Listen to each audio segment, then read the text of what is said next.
Hola, and welcome back to episode 5 of our Portugal Let's Play. This time, I think we're going to be continuing to expand upon our trading networks, as well as trying to get these trade networks up in the first place. We only have like 5 traders going around right now. We could get up to 13. And I think our trading route bonuses are quite lucrative. I forget, where can I see that? Right here. Okay. So we already have several trading routes. Look at all that gold we're getting. Like plus 20, and then plus 30 over here in Germany. So in total, we're making like almost 100 gold, and we're getting some awesome science on top of that. So I think in the future, we want to just keep pumping out these trade routes. And if you haven't been keeping up to date with the series, England has started aggressively colonizing some of the territories over here. Looks like Germany still needs to get their foot up on here, and Sweden also needs to colonize the rest of Scandinavia. Russia has been doing a lot better, but their science, all of the AI science, really pales in comparison. I think Georgia also only has 4 cities, and Basile lost all of his cities last episode. So we are going to try to liberate that and take them back and see what we can do there. Also, Poland has been very aggressive in their expansion, so we're just going to see what we can do. Oh, and one more thing.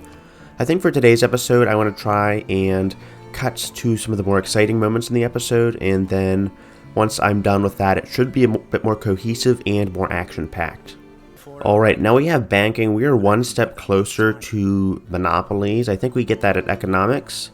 And this bank is going to be super helpful. Not that we don't have enough gold. We are getting tons and tons of gold.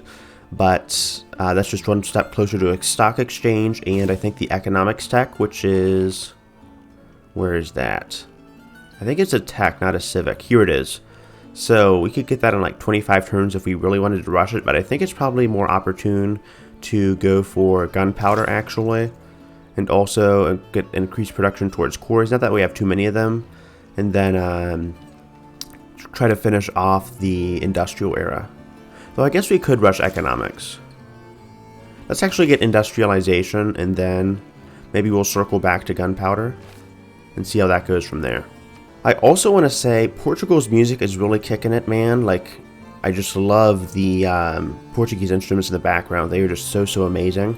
I also want to get a campus because I need to take advantage of Portugal's bonuses here. So, I don't know if I want to sacrifice this tile. I might as well just plop it down here because I know you guys might say, oh, this is a really crappy tile, but as I kind of touched in the last episode, it doesn't really matter because I am going to get +2 science, or +1 science from the navigation school. And that is going to be super powerful. There it is. Yeah, as you can see here, which is kind of like my defunct capital in Faro, we have something like, where's the city tab? 44 science, which is insane. Keep in mind this is doubled by natural philosophy. But look at that, +10 science from districts, and then +10 science from that campus alone, as well as additional science from the population and buildings. And then you can see by itself there's +8 science from that navigation school, and that is just bonkers. Absolutely bonkers. So I am still undecided on Cidade Vela, and I think the H is actually science. Someone informed me that I am pronouncing this wrong, or I'm sometimes pronouncing it correctly. Thank you to the person in the comments who highlighted that for me, but it's Funchal, not Funcal or Funchal, Funchal. This Faro, I think, is correct. And then the J's never actually become H's in Portuguese. It's always a J sound, so like João, but they are sometimes extended, so not like J or just J. It's more of a J. So just for anyone interested in kind of critiquing me on my Portuguese pronunciations, I'm trying to get a little bit better just for this Let's Play. And I thought I'd just give you guys a little update on that. Now, since I have all of this gold, it's not a bad idea to kind of encourage a snowball effect and buy these traders while they are cheap. I think they scale with era, so after the Renaissance era, like in the industrial era, they might be a bit more expensive, so I kind of want to get them now.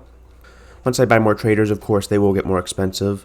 I think it's per city, not just once you buy them, so I'll try to scatter my trader purchases throughout the empire. But I think I need to double check that I haven't been too intensive on like trading focuses throughout most of my games, so I might need to be caught up to speed regarding some of the trading mechanics here. Alright, and we have an amazing government here, the Merchant Republic. Monarchy has been buffed a bit, but I do want to get the additional gold because I'm sending out a bunch of governors across my empire. as well as that plus 15% production towards districts, since I am building a lot of campuses to take or make use of that navigation school in the coastal buffs. So for the policy card specifically, I am definitely keeping natural philosophy. Maybe I'll slot it up to economics since I do have a free policy slot there. And let me see. I think we'll take colonial offices. I do have some African colonies. I will have some more in the future. And what do you want for a wild card policy? Maybe Republican legacy for now. Trade Confederation could be good, but I think I'll do that once I start sending out more international trade routes, so I'll hold off on that for now. Actually, I take that back. Let me grab Merchant Confederation just because we don't have enough gold as Portugal. I mean, I want to get these rookie numbers up. 187, kind of pathetic. Let's try to get that up to at least 1,000 per turn, and then really exploit this game for all of its gold resources. Also, I want to make use of some of these science trade routes since we wanted to make use of the, I forget whatever card it was called, that we were literally just talking about that I forgot the name of. Anyhow, let's start sending out some more science trade routes, and I think that's going to help us just a bit. We have 220 science, Jesus Christ. Oh my god, those navigation schools, those are a sleeper hit. Just keep sending these to London and max out that science. Okay, I think we were literally at like 220 science a few turns ago. Now we're at 238. The science is Portugal is just, we're drowning in it practically. We need like a life vest because this science is just choking all of the competition out. Even on like Immortal difficulty or whatever difficulty we set this to, the AI is not able to compete. We are like completely eclipsing England, and I kind of feel bad for them because this is just completely pathetic.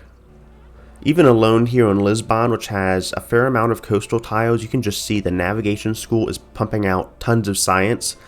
And on top of that, the science from the navigation school seems to be doubled because I only have, what, 1, 2, 3, 4, 5, 6, 7, 8, 9 tiles. So about plus 4 science, and that's being doubled to like plus 10, which is really ridiculous. So that campus doesn't even matter because I'm already getting like plus 10 out of the navigation school on top of the other stuff.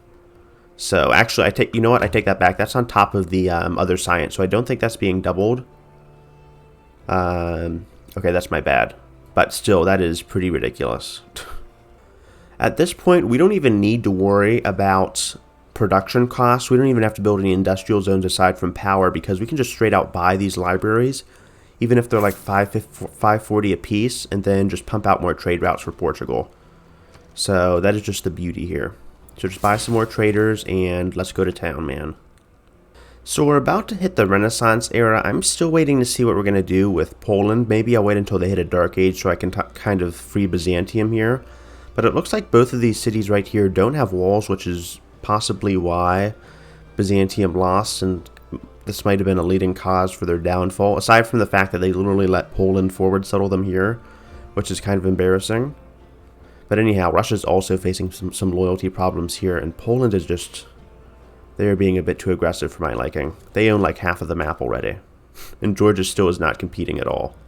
So, anyhow, we're about to enter the Renaissance era next turn, and I think I already know what devotion I want to get myself. We also need to get this pesky Shinto heresy out of our borders. So this is going to be our first golden era. We have kind of been neglecting chasing era score, and unfortunately Poland does have a golden age, so this will be a bit tricky. Everyone else has a dark age, of course, except for Poland. But we might want to grab Ixun Taracones and see how well we fare here, just to kind of boost Morocco. I mean, I only have like one city left on Northern Africa, so let's actually just get Heartbeat of Steam for that extra production.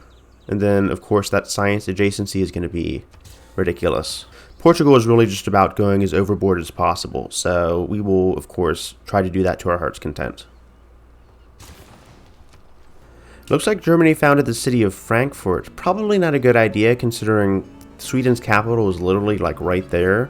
So Germany probably needs a lesson or two in loyalty because they only have 5 cities, 2 of which are being flipped by Poland. So I think you need to brush up on your loyalty here, buddy. We do have several heroes available to us, of course, because the AI does still not know how to recruit heroes like several patches after the release date. I mean, Poland has like one hero, Arthur, who's like, he's above average, but I mean, we still haven't had any of the heroes grabbed, like Beowulf, who is like probably the most broken unit in the game, and Anansi, he was like easily exploitable. I don't think anyone has actually found him yet, so we have like one Heroic Tales left. In the meantime, let me grab the No, because I still haven't spammed enough Fetorias, and I am super greedy, so let's just get to it. We only had like 2 Fetorias. Kind of sad. And we found our last hero, finally, Anansi. And it looks like he might have actually been claimed by Peter, but still, this many heroes not claimed by the AI is still very, very disappointing. I mean, I've claimed 3 of them already. I could probably claim all of them with Portugal. We're going to go ahead and found our last city over here in Northern Africa. I don't want to get too greedy and have my borders overlapping that much. I also potentially have the ability to grow over here, and I just want to block off England from settling any more stupid cities like they did beforehand on this ivory. So I'm just going to settle here and found the city of Guimarães. Not too, I don't know, I'm not too sure about the pronunciation there, but oh well, that's kind of the motto of the motto of this Let's Play. But something I can do is go ahead and send this now over to foreign borders in England and start screwing up their tile placement. A very happy Portuguese pastime of ours. Also, since I'm so rich, why don't I just go ahead and buy the granary and monument out for you, buddy? There you go. Of course, as if we didn't already have enough gold, these ivory and olive tiles will make a nice addition to our collection. The Now's movement bonus already was insane with +5 movement, but on top of that, you get 2 charges to get some insane Fetorias, which give you additional gold, and then get +1 movement with Helmsman, which is just beyond insanity. Let the Feitoria spam commence. Soon, all of England's tiles will be flooded with these beautiful Portuguese Fetorias, and the gold trade will be ours, I can assure you. Let me also say that I have no regrets whatsoever clogging England's coastline up with these perfectly looking Fetorias and essentially colonizing England all by myself. Let's finally get a theater square in Portugal. We are not very cultured, and I think it's about time we finally actually started writing things, since, you know, it's like 1798 and our people haven't written a single book yet, so probably a good idea just to at least try to improve our literacy, which is like 5% across our empire. Yeah, I think I'd at least want to learn how to write before we go and kind of sail across the world and start building these scientific institutions for ourselves. You know, on second thought, let's instead just skip the writing and completely cash out on England and take all of their science. Who needs to write books anyway when you can just buy them from the English in the first place? Something interesting is that the English have decided to build Casa de Contratación, apparently only for aesthetics, because, as you can see, they have quite literally no colonies or cities on Africa, which is the only other foreign continent, and I guess Asia.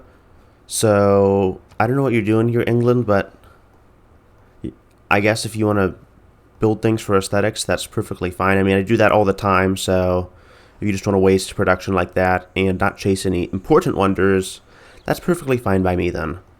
I think we've successfully flooded England's shores with plenty of Portuguese Fetorias, so I think I'll take a break from now. I mean, we've probably taken half of England's entire stone deposit, so probably a safe bet to stop building Fetorias in their coasts lest we piss them off some more. Alright, we finally founded our last city of Elvas, not to be confused with Elvis, which I'm pretty sure the Portuguese did not name this city after. So that is kind of unfortunate, but I mean, let's just go ahead and use this builder and stop talking about American pop celebrities. We finally have some contests with Sweden for the Nobel Peace Prize, which of course we will beat them at, and not only take their medals, but also their workers for slave labor. So just all in all, another wonderful World Congress session for Portugal, which in all actuality really means nothing for us. When you're swimming in almost 400 gold per turn, something like 500 in a few turns, you really don't care about things like the fake UN, so I guess we can really set up our own UN and just pretend we are the world peacemakers here. Now that we've actually maxed out our trade routes, we can grab some insane science here, +9 science and +9 culture. So I will gladly take Trade Confederation and fulfill our promise of maximizing our culture. Also, +16 science here, if my eyes are not deceiving me, is insane. So of course I will be keeping natural philosophy, of course. But I think this is going to be it for today's episode. So unless anyone suddenly decides to denounce me at the last minute, I am going to call this a successful episode. I think we completed our goals, which is getting a shit ton of money and building some Feitoria, which we kind of were a bit lacking. So kind of glad we fulfilled our promise. And I think this is it for today's episode. But if you guys like today's episode, please leave a like. I'm trying out this new style of editing, so I hope you guys really like it. And I think that's all I have left to say. So anyhow, I hope to see you guys later. And have fun with your next strategy gaming session, and also let me know if you've been playing Portugal and how it's been going. But anyways, I hope to see you guys later. This has been Civ Extraordinaire. Peace.